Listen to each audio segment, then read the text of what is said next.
everyone, it's Julie, and I'm back with some more book recommendations. And today I'm going to be tackling classics. And I say tackling because it was a big undertaking. Everybody has their own idea of what classics are.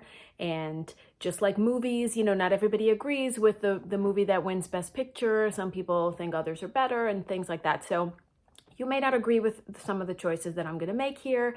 And that's fine. But what I would like to do, if you Google classics, just put in classic books in the search, and you will come up with a list, and it'll be a pretty good list of, certainly the top 10 will include things like To Kill a Mockingbird, 1984, maybe Pride and Prejudice, Great Gatsby, things like that. And those are all great books, all available on Libby.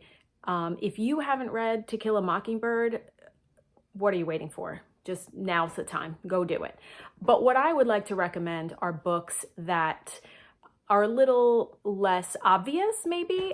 They're books that I've read and loved, definitely considered classics. One of the other definitions for me for classics is books that will pass the test of time. So, maybe really popular when they first came out, but still resonate many years later. So I haven't really picked any books that are sort of within the last few years of release because we don't know. They're probably tomorrow's classics. They could be, but, they hasn't been out long enough to tell. And sometimes you can tell right away, right, when a book is a classic. I think Harry Potter, the Harry Potter book, when that first came out, I think, people could tell that was going to be a classic.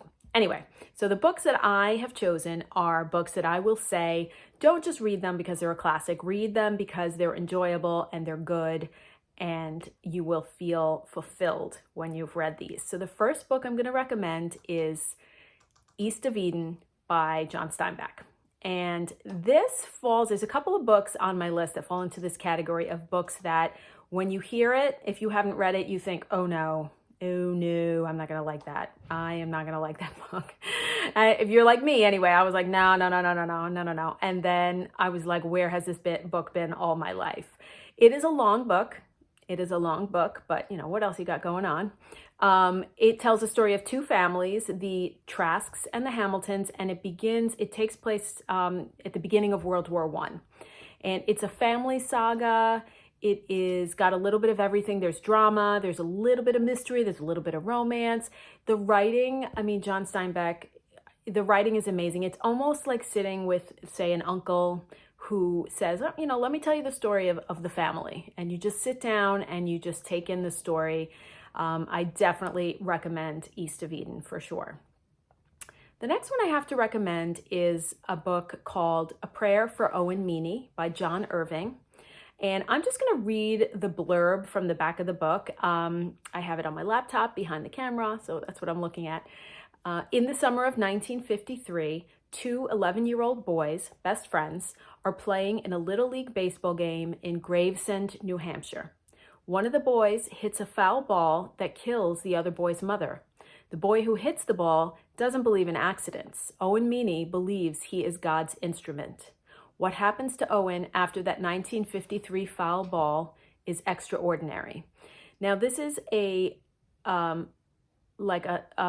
I say a slow read, I mean it as a compliment. It's very sort of it's not very fast paced, but it is a really, really deep book. It's one of those books where maybe in the first half you might be like, I'm not sure, but if you stick with it, you will be rewarded.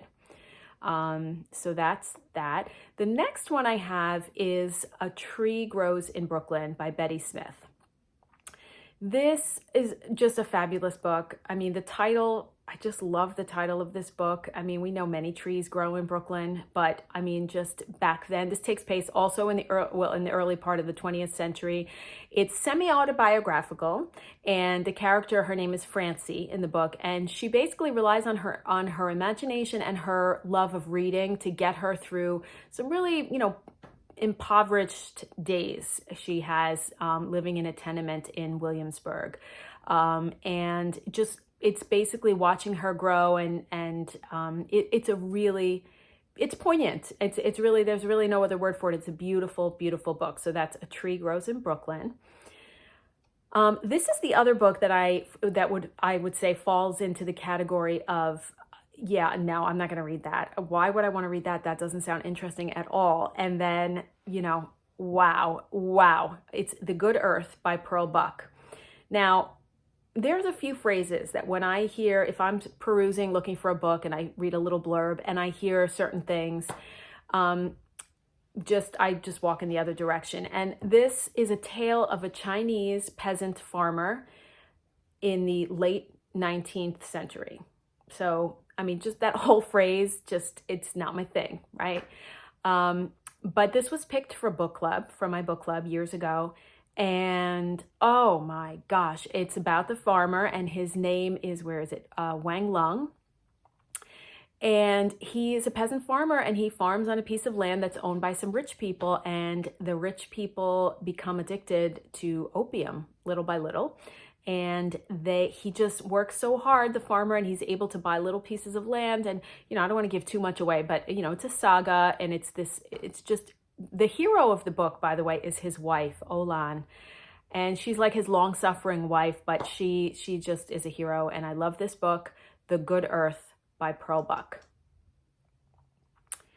And okay, here's another book. I don't know if this is a classic. I think it's a classic, and it may be something that you read, because I feel like when this book came out, everybody read it. Like, everybody read it. But if you haven't, you should. And if you have, you know, enough time has probably gone by that you should read it again. And it's Angela's Ashes by Frank McCourt. I'm a little like, to say it, but I loved this book. I mean, I have had people tell me that it's about Frank McCourt. It's a memoir. This one's a memoir, and it's Frank McCourt's impoverished childhood in Ireland. And this is a book that taught us that there's poverty, and then there's poverty. I mean, these people were so poor. They were burning the planks of wood from their walls to put it in the fireplace. I remember that so clearly. And I remember the mother would be like, okay, just that little wall, that section of wall, and then no more. And, you know, then the next week they were freezing, and she would say, all right, a little more. I mean, this is, some people have said it's too depressing, but I found the writing was like lyrical. And, you know, he's writing the book, so he obviously lived to tell the tale. So we know that there's some hope at the end. And, you know, a lot of classics are downers, to be honest with you. I mean, it's hard to find a classic that's like a cheery, you know, happy-go-lucky tale, even in children's books. I mean, like Charlotte's Web, R.I.P. Charlotte. I mean, spoiler alert, but I mean, so yeah, so those are my classics. I don't know what you think. I hope that I've given you something to think about. Again, all of these books are available on Libby, and you might want to take a look. All right, that's all I have for today, and I will see you next week. Bye.